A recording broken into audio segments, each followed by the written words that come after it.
Continue to feed the beast, right? I mean, Google loves Google, so you want to make sure use the features of the Google Business Profile. Plumber who set up a service area business versus a plumber that has an address down the street, and actually they might be next to each other on the same street. The pinpoint address will always come up better if I'm close in location to them. Pay attention and keep doing the things that are working. At the same time, you've got to start looking at some of these emerging factors. Hey, everyone, and welcome back to the Marketing Guides for Small Businesses podcast. I'm Paul Barthel from Changescape Web, and today I'm here with my co-host Ken Tucker, also from Changescape Web, Ian Cantle from Outsourced Marketing, and Jeff Steck from Telerica Marketing Systems. So there's been some big changes in SEO in the last few months, and some haven't changed that much, but their importance has maybe changed a little bit.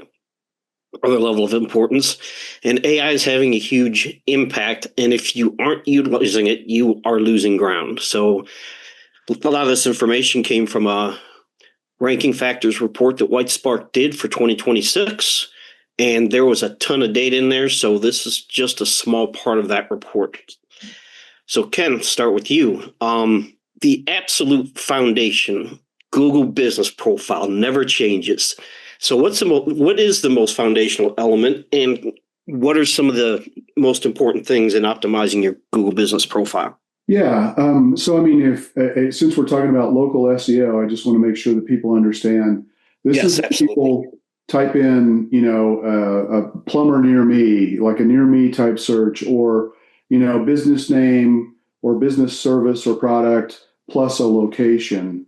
That triggers a different algorithm in the search engines, specifically Google in this case. And so if you're doing that on Google, chances are very good that you're going to get a Google Map result.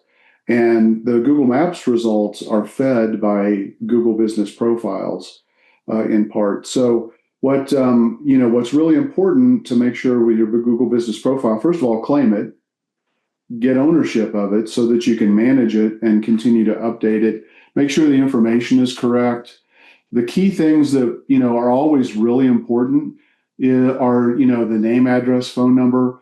Still important today. It's not as important as it used to be. I mean, you don't hear as many people talk about it, but honestly, it's coming back a little bit with the shift toward AI. And I know we're going to get a lot more into answer engine optimization and AI-driven factors for local search. So I won't go down that rabbit hole right yet. But you want to get your name, address, phone number correct, and then make sure it's the same everywhere online. You want to make sure you select the right business categories. Don't go crazy with a bunch of categories. And your primary category, you can only pick one. It's going to be the one that's going to have the most impact to help you show up on that map results, which, if you're doing a Google search right now for local businesses, triggered by the local algorithm, about 60 to 70% of all phone calls or clicks to websites happen from the Google Maps listings. So you need to make sure you pick the right business category. I know it's a challenge if you're a plumber and you also do HVAC services and you may even do some electrical. Guess what? You have to pick one. You can have secondary categories, but you can only have one primary. So you want to make sure your description is written with keyword-rich ideas and be very descriptive. You want to fill out the services that you provide, the areas that you serve. If you're a service area business, you need to make sure your business is set up properly.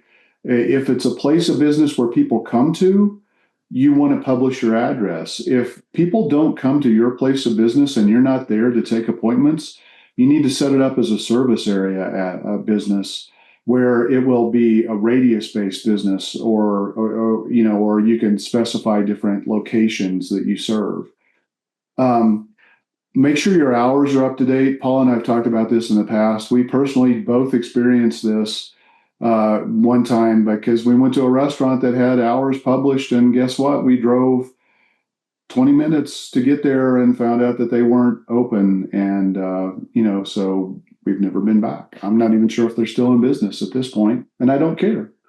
And then you've got an opportunity to continue to upload photos. So you really want to pay attention to that. Continue to feed the beast, right? I mean, Google loves Google. So you want to make sure that you continually use the features of the Google Business Profile, fill it out as completely as possible. Don't make stuff up. Don't do a bunch of crazy stuff. Just do good, right, correct stuff. Make sure you're focusing on the keywords, as you're defining the services that you offer. Make sure that aligns with what makes sense in the way that people are searching. If you're doing tuck pointing services, some people are going to understand what tuck pointing is. Other people will have no clue what it is. So they don't know how to even describe that service. They know how to describe the service, but they don't know what it's called. So you need to kind of think about those things, right? And then you really want to focus on, engagement with your Google Business Profile. And we'll talk more about this, I'm quite sure, throughout the rest of this hour or plus, about the importance of signals coming from other sources across the entire web. All of these will feed in ultimately to your Google Business Profile. And obviously, there's a strong tie into your website, which I know we're going to get into as well. Ken, if I can add the Q&As that you can put on Google Business Profiles, I think they have been neglected for a long time. I'm actually a little surprised they didn't show up as increasing significantly in importance, and they probably will into 2026 because AI and large language models, are looking for things to list. They're looking for knowledge, things to add to their knowledge base, and Q&As are great for that. So if you're a business that's not taking advantage of that Q&A aspect of the Google Business Profile, you really need to start doing that too. And even if it's like, one a week or two a month, add a few, just build them up over time. I think those Q&As are going to take on huge importance going forward. They already have. I mean, honestly, I think that's a huge omission. I'm glad you caught that because, I was really kind of following, the results of the report maybe a little bit too much. That's a huge oversight, in my opinion. I would say, in my mind, it has now become probably the number one thing that you need to do on your Google Business Profile. Other than the basic blocking and tackling, make sure it's claimed. Make sure you, get the correct business category. Make sure your hours are right. Write a nice description. But then after that, questions and answers are huge. Mm-hmm.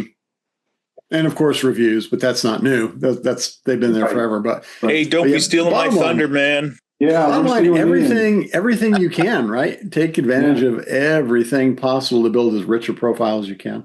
Yep. And just to be super clear, like the White Spark study is an industry survey. It's actually not digging into the data that drives things. It's a survey of experts in the SEO field, the local SEO field.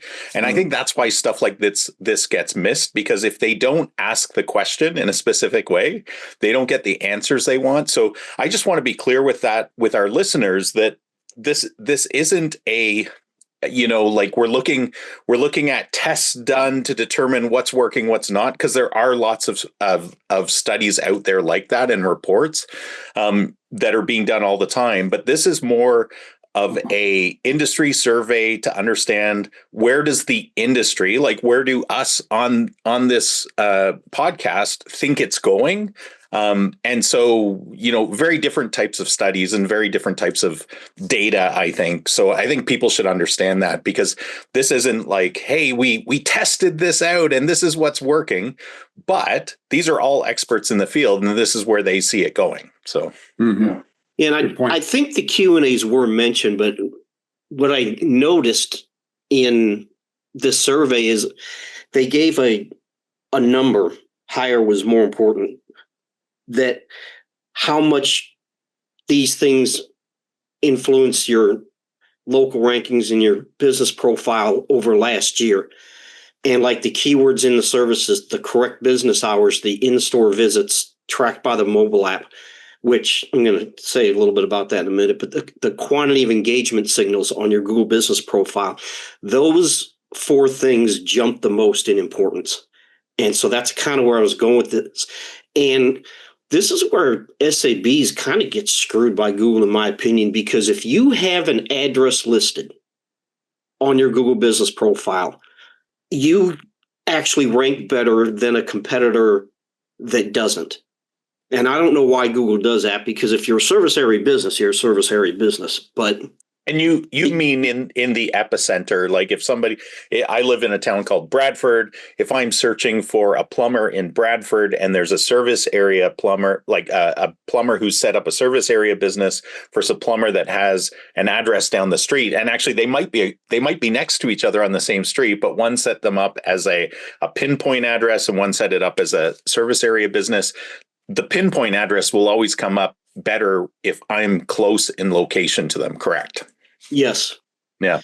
And the same thing, tracking in-store visits on the mobile app. If you're, again, same thing that you just said, if your competitor's doing that and you're not, they're going to rank better. And it's almost as if Google is saying, if you want to have a competitive advantage, you have to go spend money on a brick and mortar location. But then they'll penalize you if you aren't actually there and somebody reports you that you're not really there. You're not really operating where people can come into that place of business, and they'll suspend your listing. I mean, it's very frustrating. Yeah. Yeah. I mean, one of the strategies that we've tried to employ, if a client actually does have a brick and mortar, but they're still service area business, right? Like a good example is the plumber. They might have an office, but really, maybe in the past they set themselves up as a service area business because they do cover a large region. They might have trucks, in 3 cities over because they might have an employee that covers that area. One of the strategies we've employed in the past, and maybe you guys have as well, is that you do the pinpoint, like you do actually show the location of the head office, right? But you can also kind of merge the two now, where even with an address shown, you can also have service area locations in your Google business profile. And I know it's kind of this wishy-washy area because, if you research what Google suggests you do, they would say stick with the service area location only and don't show your location. So it is confusing to a lot of businesses. Yeah. It's confusing to Google too. Google has so much contradictory information out there. They really do. So, Ian, moving on, how important, and Ken mentioned this, we talked about it before, but how important are online reviews and reputation signals for your local search rankings? We know reviews are important for, from a trust standpoint. Yeah. Yeah. So, and that's the reason why they're important for search, right? Google's not trying to create like some artificial method of showing businesses. That's what ads is for, right? That is an artificial method of, if I pay, I will be shown. But for other businesses, they're trying. It's more of a meritocracy, right? Like they're trying to show the businesses that deserve people to see them. And so part of that is that they know from studying, how people show value in a business or a service is by the quantity of reviews, the quality of reviews, the recency of reviews. All of these things play a part because it is social proof that you deliver what you say you're going to deliver. And so we all know now as consumers, unless we're hiding under a rock, that reviews are really important, right? If we're thinking of going on a vacation or going to a restaurant, if we don't know the venue very well, we'll look it up and we'll look at what people's reviews have been. And we won't just look at total reviews, although that does play a part. That's kind of your entry point into the social proof. But we'll dig into them. And a lot of us do things like, hey, we'll look at, what Google serves up, which is usually, there's kind of featured reviews or relevancy. I think they call them relevancy reviews, where it will kind of handpick the reviews that best apply to what you're searching for. And then a lot of us will go in and we'll sort them by, the highest rated, the most recent ones, the lowest rated ones, because we want to get a feel for like, how do these people serve their clients or customers or patients, and then, make a decision. It's all about equipping us to make better decisions. So Google gets that. AI engines now get that, right? Like and just to be super clear, because I think there's a lot of confusion about where AI gets its information. Like it doesn't get its information from itself. It scrapes information from other places, right? So if you go to any of the AIs and you search for a local plumber in your area, it's pulling that information from other places, and it will actually tell you where the sources are usually. But I had an interesting conversation with ChatGPT last night on my drive home because I was curious. I had heard some anecdotal evidence from a guy in the dental marketing world, so similar industry as me, and he had actually done these revolving tests with ChatGPT and just said, best dentists in this area of Las Vegas. And he noted the results. And then he would refresh it. So it was like a brand new search, right? You can, if it's voice, you can say, hey, restart our conversation as a new person. And it will do that. And so now it doesn't hold that data about what you just did. And so then you do the same search, and then you do the same search and the same search. And what was interesting was this gentleman found that the results from ChatGPT kept changing. There was no consistency. Whereas with Google, because Google has so many data points and they've really fleshed out their algorithm of this is what we think people care about most. And they're trying to keep you they're trying to keep your eyeballs on Google, right? This is our one source or our best source of where to find information. That they've really honed this in over the years, and AI doesn't seem to have that yet. It's trying to make all these decisions in the back end of what you want to see, and somewhere in there must be like this sense of equality where it wants to give lots of different businesses visibility. Because I did this verbally while I was driving home the other night, and it happened to me, and I was like, what the heck? Like, this is nuts, and yes, there was some consistency in kind of the top 10 that would show up, but it was interesting. But the main point is social proof is super important. The main point is you have to be asking for reviews in a good way. You have to do this carefully because it is against some policies of some platforms. But the statistics show if you don't ask, you don't get. It's as simple as that. People leave your establishment, whatever type of establishment you are, whether it's virtual, brick and mortar, health, or buying product, and they've moved on. In their mind, they're in a new room. They're not thinking about you right then. So you really do have to set up a way to request reviews in order to keep review velocity going at a steady pace, because that's important as well.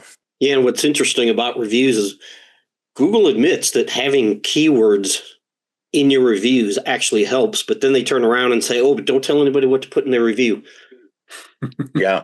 It's interesting too. I didn't talk about this, but how you should be very responsive to reviews. Like that actually means something to Google, and the other platforms, I think, as well. So you should respond quickly to reviews.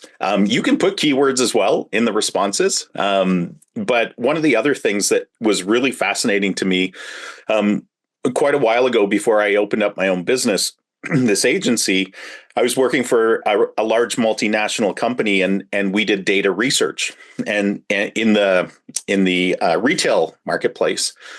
And one of the interesting things is that they did a study on negative reviews, because part of it was because this brand that I was a part of, they did something in the marketplace that disgruntled a lot of people, a lot of consumers.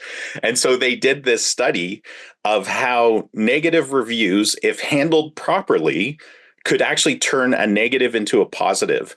And they had so much data because it was a data analytics business. And so, I just encourage you as a business, because there's still a few businesses out there that feel like I'm not gonna ask for reviews. I'm not gonna open up Pandora's box, because there's always somebody that's not happy. You can't please everybody all the time.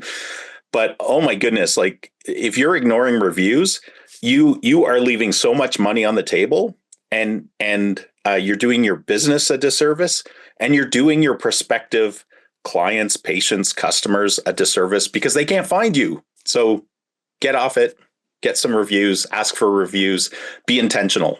Ian, I want to dig into, use the term of velocity a minute ago, and I think that's a really good term to go into a little deeper.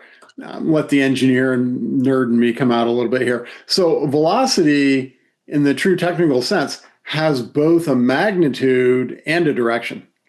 So it's not just about how many reviews you get, how fast you get them. It's, are they trending up? Or are they trending down? Or are they trending, medium?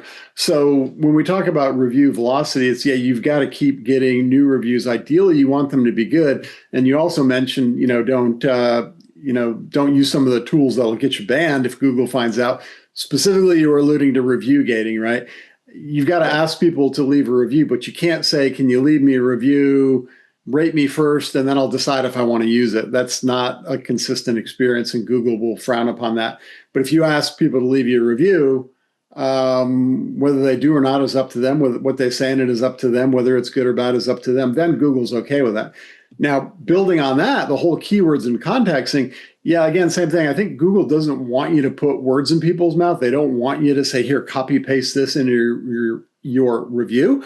But at the same time, I think it's absolutely fair game, and we should be asking people, hey, could you leave me a review? And please don't just click, however many stars and leave it at that, or don't say they were great and leave it at that. Can you talk a little bit about what we did specifically, how you benefited from it specifically? That's what Google's looking for. They're looking for actions and results, and not just, vague platitudes and sheer number of stars. So it gets complicated fast, but it's all important. And the more you can kind of coach your people leaving reviews to help Google out, the better.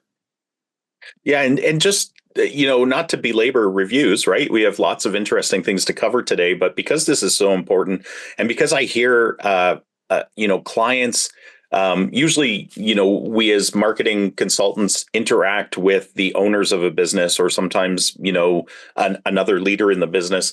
And the thing I hear so often from business owners, and I'll just use some of my, dental client examples, where you're in a healthcare environment, right? And the process is so gosh darn easy to do this well that businesses often overlook it in the first place. But secondly, even once they receive our coaching as marketing consultants, that here's how to ask, right? How was your treatment today, Bob? Mrs. Fields, and I guess I want cookies because Mrs. Fields make cookies, I think. But how was your treatment today? And if they respond in any sort of positive manner, you say, fantastic. Do you mind snapping this QR code right now and leaving us a review and telling people about what your experience was like, right? Like it truthfully takes, I was going to say 30 seconds. It's probably not even that long. But then, like some of the very best things I've seen is when, like moms of young kids, it's their kids' first dental experience, and they come out and they're raving about it. And they're so pleased with the experience of their child at the dentist, because all of us, carry baggage related, not all of us, a lot of us carry baggage of going to the dentist as children, that we worry about that as parents. And so I'm amazed at the amazing long form reviews that moms will leave in this context. But the reason it's so important is because the next mom, the next parent that's looking to take their kid to the dentist for the first time, they'll be searching, they'll see a review like that, and it'll be done. Like they won't have any qualms of walking, booking an appointment, walking in, and sharing that experience of, their first dental visit with their child. And that goes for anything, right? It could be a restaurant, could be vacation. People just want to feel safe in making a decision. That's all we're looking for as consumers, right? All right. So Jeff, on-page website signals, what role do they play in search? Have they gotten more important, less important, not moved? Yeah, I think they've always been important. I think at any given time, saying something's more or less important, that changes it. But this White Spark paper just kind of reaffirmed that what you do on your site is still a very important part of the equation. So let's dig into that a little bit. It sounds like, I'm trying to appear in local search. My website's probably going to play a role in that. It makes sense. But let's take that to the level of, again, you're Google, you're trying to evaluate who is the best answer to serve up as a response to somebody's question. So now the more you talk about what you do, the more you talk about where you do it, especially for showing up in local search. And then the more you can have that's validating that, having the address on the website is important. Maybe even bringing in some of your reviews on the website and showing them off is important to validate that you work with local users. But the more things you can do that anchor your business in the area you're trying to serve, the better off you're going to show. So if you've gone out and you've gotten a cookie cutter templated, plumber website from somebody that builds plumber websites for people across the country, you may or may not have pages on your site that talk about the towns that you work in. So now that very generic site doesn't look very local specific, does it? Right? Even if you bought a templated site, if it's got templates for the towns you work in, it probably doesn't know specifics about those towns. Right? Somebody in North Dakota isn't probably very much in tune with what the specific needs of roofers or painters are in Texas. They're very different markets.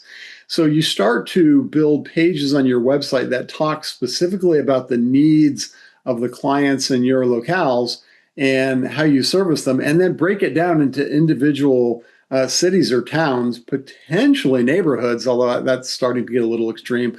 But you can localize your website in the eyes of Google. So when it's trying to do a plumber near me for somebody in Cedar Park, Texas, if the website has content on it talking about delivering plumbing services in Cedar Park, Texas, guess what? That kind of lines up. And even if you're a service area business, your profile doesn't necessarily have an address in Cedar Park posted, but now the content on the website, those signals are helping localize it and helping it rank better. So yeah, very important there. And then the things that you do in terms of the technical factors. There's something on the website that you wouldn't see unless you looked at the page source, what's called schema markup. Schema markup is a shorthand notation of giving the robots that crawl web pages, whether they're Google or Bing or large language models, information about what that web page is about, where it is meant to serve. The business, the type of business, the contact information, those are all important as well. All these things kind of build together. It's a body of work that builds together to raise your website stature and local search. And when your website stature comes up, your Google profile links to it, your Google profile stature comes up. So everything works together to help you appear better in local search. And then other factors on the website, things like the performance of the site. Is it slow? Is it slow on mobile? Especially if you're a restaurant. A lot of people are out looking for restaurants while they're driving around trying to figure out where they want to stop. Whether it's go out to eat or pick something up to take home, they're doing local searches, meaning mobile searches, meaning they're doing it on their phone. So your website had better appear good, to look good and perform well, good page load times on a mobile device. I mean, then anything you can do on the site to get user engagement, that's kind of the cherry on top. Those are also signals. If people spend time on a site, then that must be a more valuable site, right, in Google's eyes. So all of these things kind of factor in together and they raise the overall value of your local search profile. Yeah, I think that it's important to point out that I think you should look at it like there's a symbiotic relationship between your Google business profile and your website. Yeah. If you have a service area defined on your Google business profile, you damn sure better make sure that you have location pages for those areas that you say you serve. If you list services out there, you better have services on your website because what Google's doing is it's looking at relevance from your Google business profile to find out what other information can it learn about the web, including from your website, which is probably the most important initial feeder for that. And if you don't have those in alignment and both aren't thoroughly done, you may get lucky because you may not be in a competitive market, but if you're in a competitive market, you can't ignore these. Yeah. Hey, one other thing I forgot to mention, when you build out these different pages for different towns that you work in, don't just copy. You can't just copy one page to the next, to the next, to the next, and change the town name. That'll essentially look like duplicate content. It will be downgraded. Google will try and figure out what the dominant one is, and it'll discount all the rest. So you need to, you may want to talk about, if you're a roofer, you may want to talk about, we do roof repairs, we do roof replacements. You want to talk about the things you do in those towns, but you want to, at the very least, reword it. And you might put in some specific things. Like if you've got like Austin, there's an older section of Austin that has different roof styles than, new home builds up in the suburbs. If you go out of town, you may have more metal roofs instead of asphalt shingle roofs that the tract home builders use. So you can start talking about these different areas that we work and the different services we do and how they relate to those areas as well. Make the pages unique. Don't just copy and paste them from one page to the next to the next. So Ken, citations, directory listings, they used to be all the rage. Are they still relevant? Yes. All right, moving on. Next question. Yeah, they are still relevant. It's really important. Again, what we're seeing with the shift toward AI-driven search result providers, not Google, Bing, the LLMs, the Chat GPTs, Perplexities, the classic AI tools that everybody might initially think about. They all like organized, consistent information. That makes it seem like it's more important and consistent and trustworthy. So yes, it's still important. It may not be as big a deal as what people have talked about, but it's always been an important factor. It's like, you just don't want to be sloppy. When you have sloppiness, you allow opportunity for doubt. You need to control the narrative. The best way to control the narrative is to make sure that the data about your business is the same in as many places as you can do. Now, you don't have to do 100,000 different listing sites. I'm not saying go that extreme, but there are probably 3 or 4 dozen sites that are probably really important to pay attention to. So yes, do that. It's still a foundational piece of local search engine optimization. And it's made a resurgence in the last little bit with AI because people were experts were trailing off thinking it wasn't quite as valuable, although recent case studies show that it is actually pretty valuable from a Google standpoint. But even from an AI standpoint, and it's interesting too, because all the AIs, although there's common sources of information that they grab stuff from, they're all slightly different, right? So it actually helps you if you do some of these directory citation, getting your business on there, or doing a large aggregate blast or something, because there's aggregators out there that help with this kind of stuff. But yeah, I've seen a resurgence in it.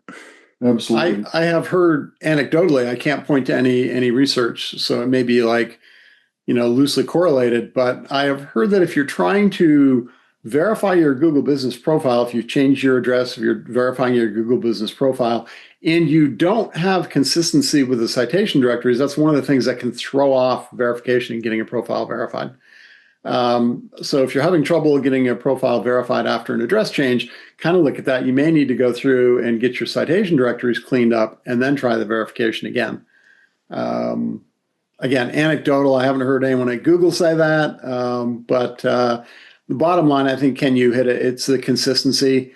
Anything that it creates confusion in the minds of the automation tools is likely to create confusion in the minds of your prospective customers and clients. So get it cleaned up. Yep. And can I know, actually, I'll save this for later. I know we're going to cover it later. So now I'm intrigued. Ready then. When we get to the later part, make sure you say this is the thing, because otherwise, that's right. Always leave them wanting more. Yeah, we'll be on the edge of our seats.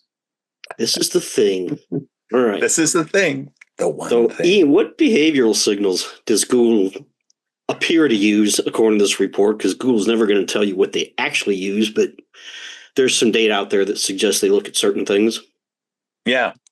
And this has always been a fascinating part of SEO, is that as you said, Google does not reveal its algorithm, right? None of the tools do, but what's so fascinating is that we gain understanding through anecdotal evidence and testing, right? So there's industry testers that will go out there and they will do thousands and thousands of tests in order to determine, like, hey, what happens when we optimize this or don't optimize this or do this, or, so there's some pretty good data to support different types of things. And so on the behavior side, stuff that we see that moves the needle, and stuff that this study suggested from the experts that moves the needle are things like click to call or actions, right? So getting anybody to act on your Google business profile, your map listings, anything like that, or on your website, right? Because if you have Google Analytics put on your website, it gives Google a wealth of information of what happens when somebody clicks on an organic listing, clicks on an ad, clicks on Google Maps, whatever, however they get to your website through social media. It tracks all of that. And then it tracks, how long do they stay on your website? Do they take action? Do they do a click to call? Do they do a form fill? All of those kind of things are super valuable from a Google standpoint, because it shows that, hey, we sent traffic to this website. They spent a lot of time on it, and they took action. And that's exactly what Google wants to do. They want to send more traffic in that way. So behavioral aspects are really important to Google. Again, this is just through testing and anecdotal evidence that supports this. But direction requests from your map listing, engagement in photos, posts on your Google business profile, so your map listing again, website interactions, I already talked about that. Bounce rate's a funny one, because we've actually heard from people with pretty deep ties into Google that bounce rate, they've reduced what that the effect of that, or they've reduced the value of that in their eyes, because sometimes if you get a phone number on the website and you punch it into your phone, you're like that, they would classify, and then you leave the website, they would classify that as a bounce if you don't spend enough time on it. So they've started to see that people like Ken, who bounce a lot, that that isn't always indicative of a bad visitor to your website. But Whitespark also calls this the X factor, this behavioral part of it, the X factor for ranking, because Google can see how many users actually engage with your business listing, not just how it's set up. And I just put together some material because getting lots of questions from clients like, hey, should I stop SEO now and put all my ducks into the AI world? And so I was sharing with them how statistically, like the most recent report I've seen had Google search for local businesses at 94%, AI at 2%. So even though there's 6%, AI is only getting 2% of that right now. And so I was just sharing in some of these videos, like I would never suggest to you of leaving a solid, stable, giant boat and stepping onto a little rubber ducky in the ocean, because when you actually look at the size of these things, right, the 94 versus the 2%, it's a ridiculous thing. But should you be investing in the things that overlap? Absolutely. Should you be putting some resources towards the AI side? Absolutely. But don't ignore what's working right now. Like where people are searching for you right now is the whole point. So, cover both sides, but don't reduce what you're doing to attract where people are searching for you right now. And the other comment I just wanted to make was, in preparing those resources, I also wanted to educate people that Google has this tremendous advantage, right? What's the most used search engine? It's Google. What's the most used, the second most used search engine? YouTube. Who owns it? Google. What's the most used ad platform? Right? It's Google Ads. What's the most used analytics software on websites? It's Google Analytics. Right? So when you start to shape or get a sense for like, wow, Google has all this information about people I'm trying to get in front of, there's a tremendous advantage there. And I think, as much as Gemini is kind of small compared to Chat GPT use, when I look into the crystal ball, I don't know what kind of, Ken probably has some sort of, intuitive motion to do for that. But like I don't see Google out of the picture. I just see them as they're adapting to this new world of behavioral science that we're in, right? People are adjusting their behavior. And one of the interesting studies I saw was that people haven't moved their, like, so even when they do move over to AI search like ChatGPT or something else, they're actually still using Google to do the initial search, and then they go to AI to do deeper investigation, right? So it's an interesting, nuanced, human behavior thing that we're watching take place as we speak. Yeah, and Google, as irritating as Google is sometimes, they, like you said, they do have all this data, and they are going to figure out how to use it in this. Absolutely. Yeah.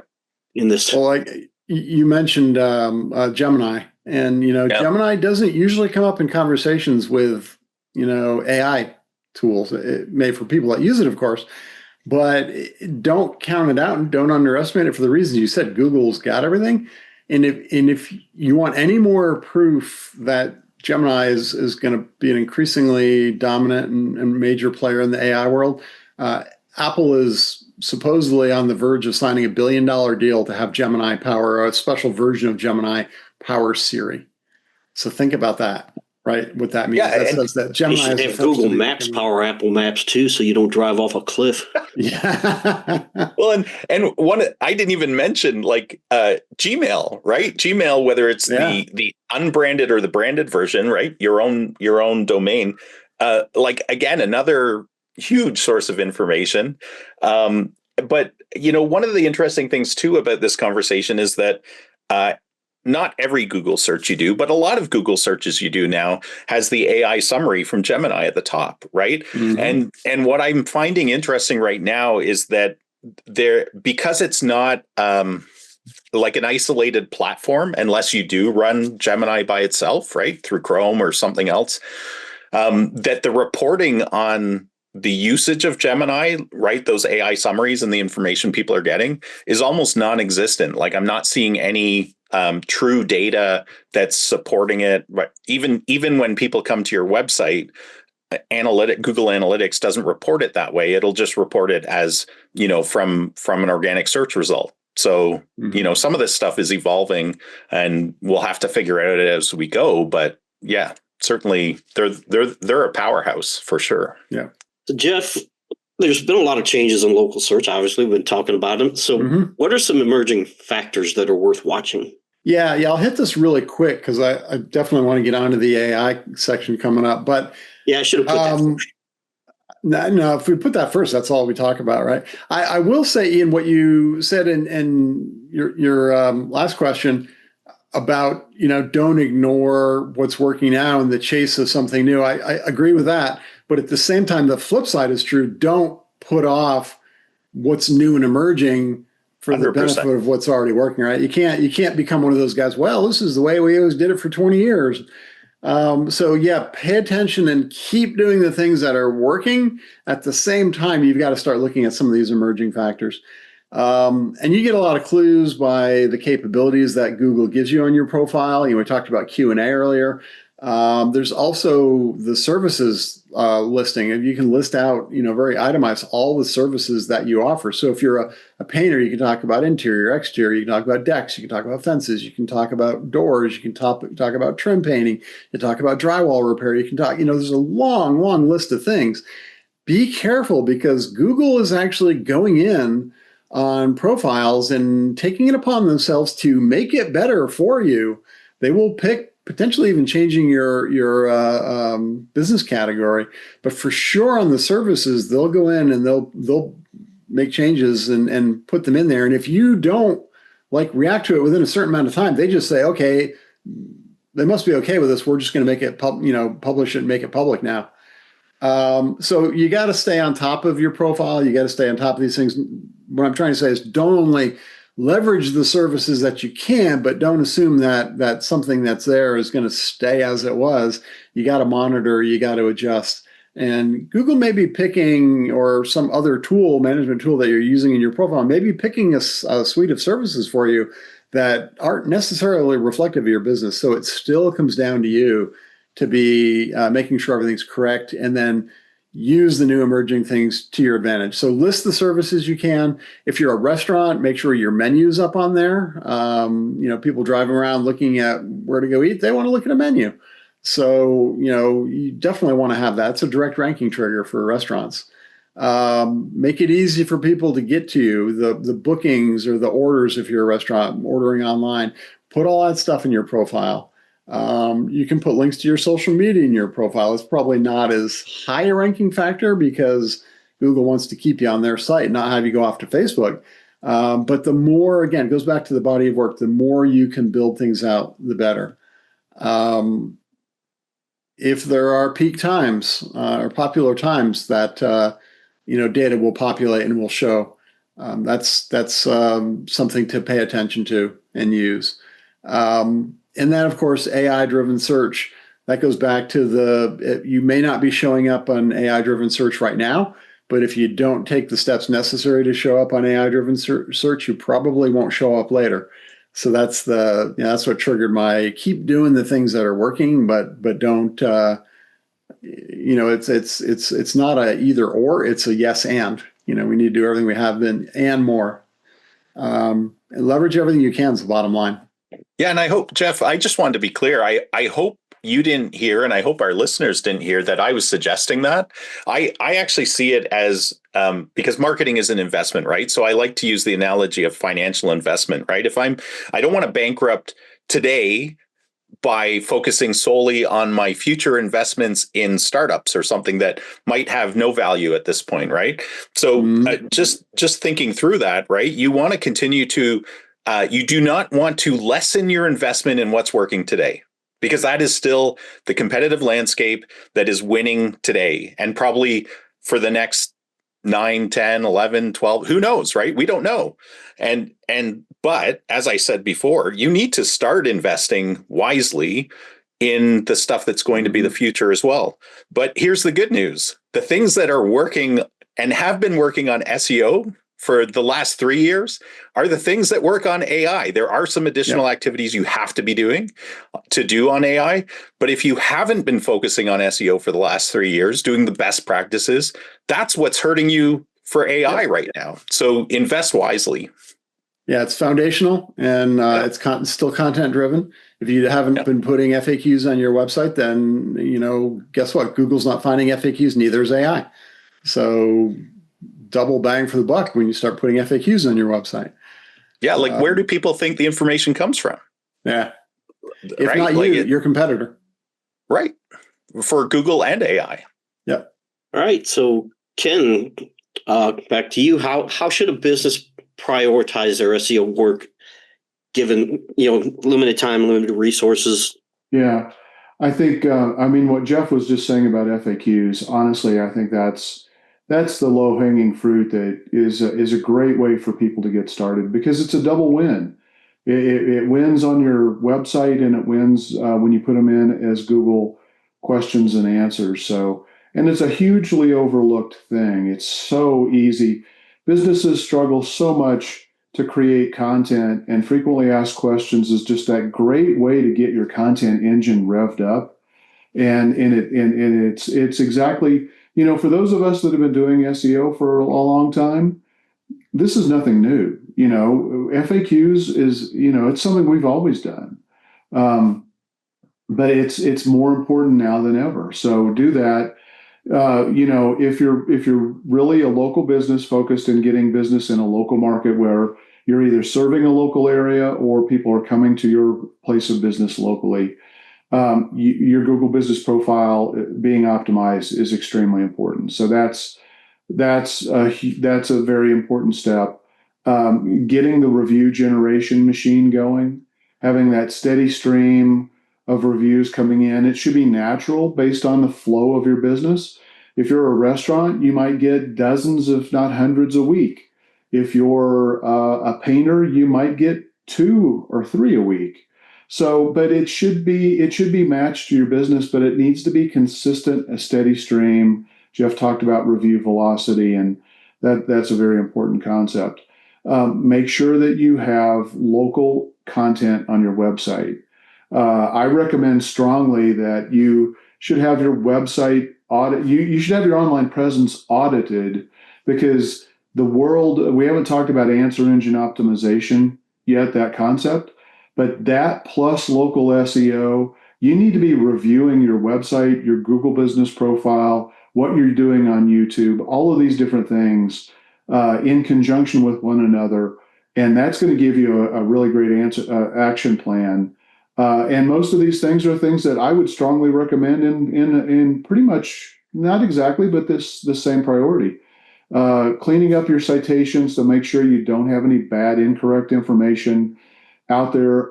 This is the business. This is the information about your business: the name, the address, the phone number, your hours of operation. I think are also important to make sure you get that consistent everywhere.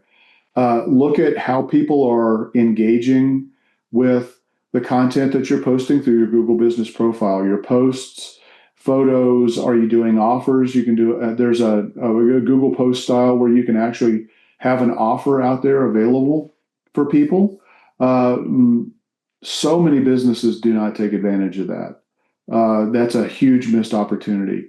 Mm-hmm. I'm going to add one more thing that before I jump down to the final thing that I think is massive, and that is short form video. Every business needs to be making big investments in short form video. They're not expensive or hard to do, but you need to do a decent volume of them.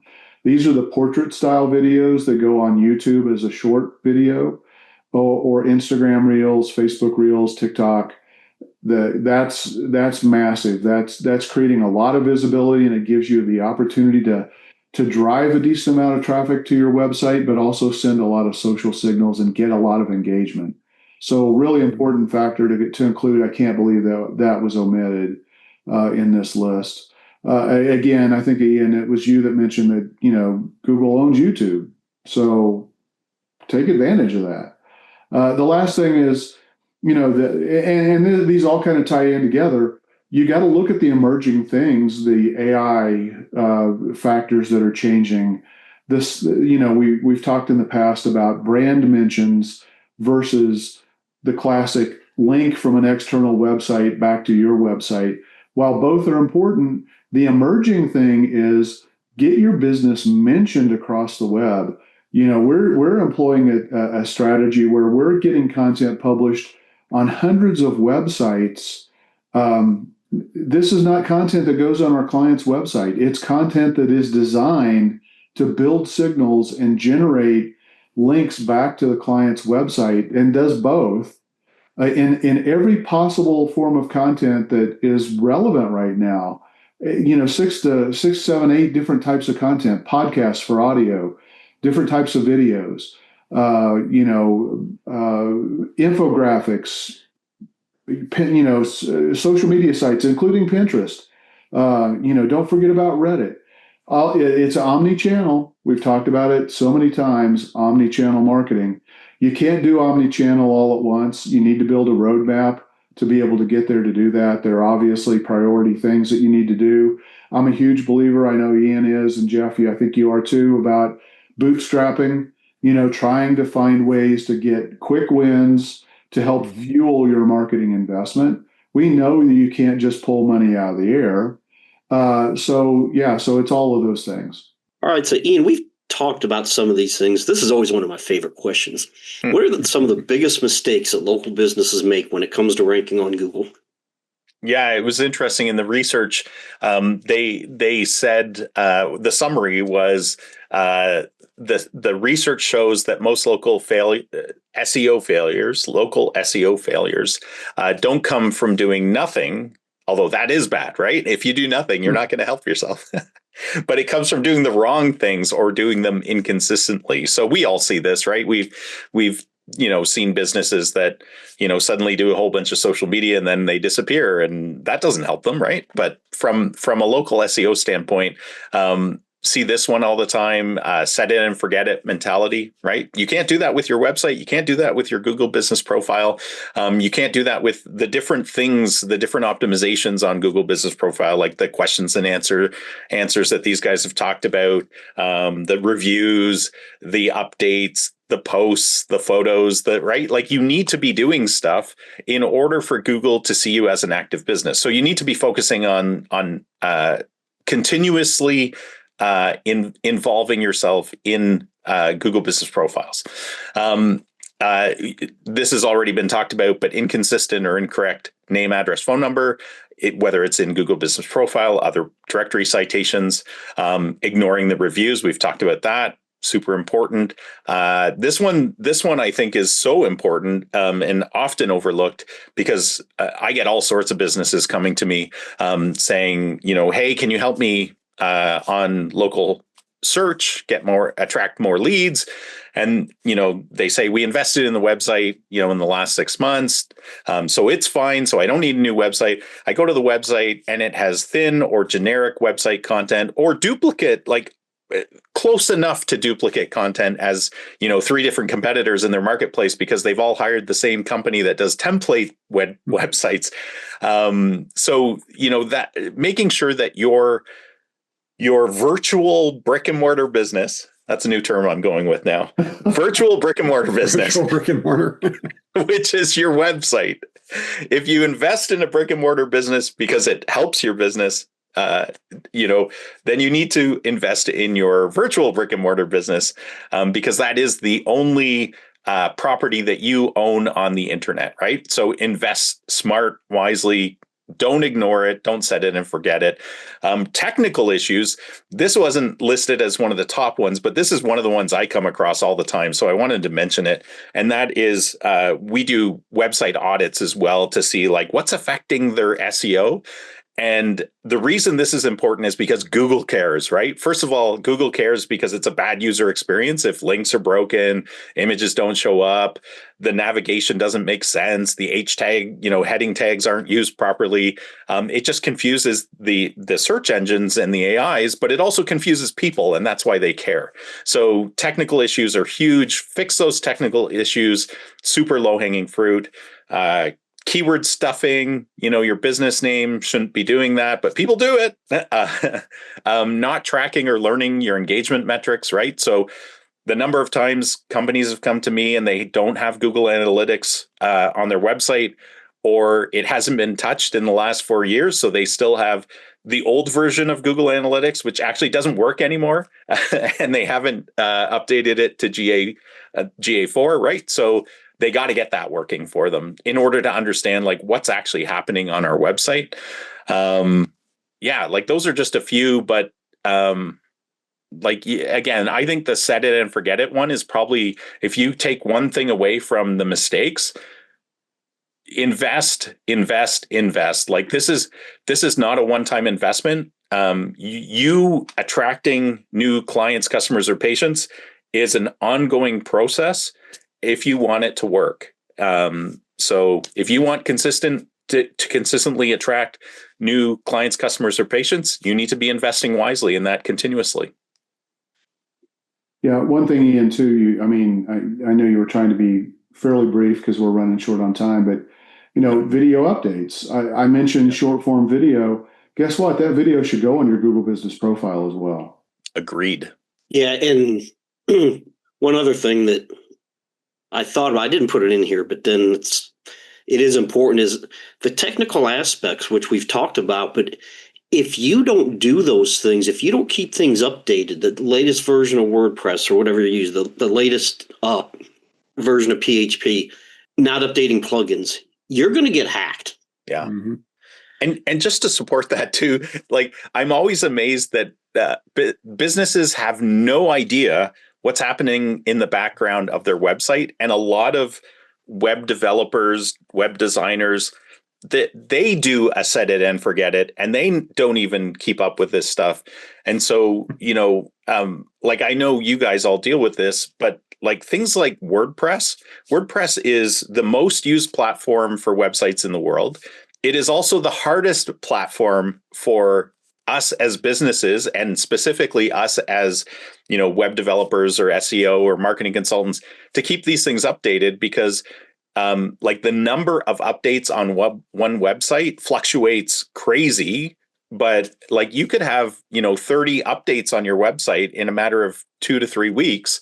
And if you're not keeping these things up to date every single week, something's going to break. And that's not good. 2 to 3 hours, Ian. I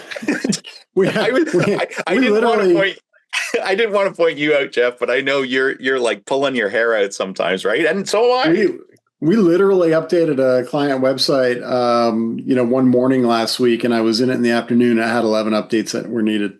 Things change fast, and they kind of runs in spurts. But you got to keep on it. And how many business owners have sites that they put the site on, set it, and forget it? That's probably a whole nother topic. Well, and bloat, I mean, people over time don't remove old plugins. They, pruning content even. Yeah.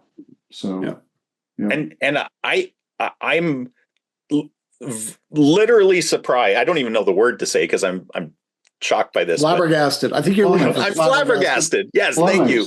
I'm gobsmacked. I'm gobsmacked. That's an Australian term, I think. But anyways, like the number of times that I've inherited a website from a new client that doesn't have that issue, like it doesn't have way out of date WordPress or plugins or themes. It's probably like 2, maybe 3 in the 10 years I've had this business. Like it is a big problem. Yeah. So to recap, some places, some things haven't changed, others have, or they've increased in importance. A lot of these things are driven by AI, and it's only going to accelerate. So don't get run over by your competitors by ignoring this. And I'd like to thank Ian, Jeff, and Ken for your insights on this topic. You can find more resources at marketingguidesforsmallbusinesses.com. And if you enjoyed this episode, Ian, take us out. Smash the subscribe button now. This is our favorite part of putting together these videos for people. But yeah, reach out to us. Send us your questions. We love hearing from you. Until next week, folks, keep calm and mark it on.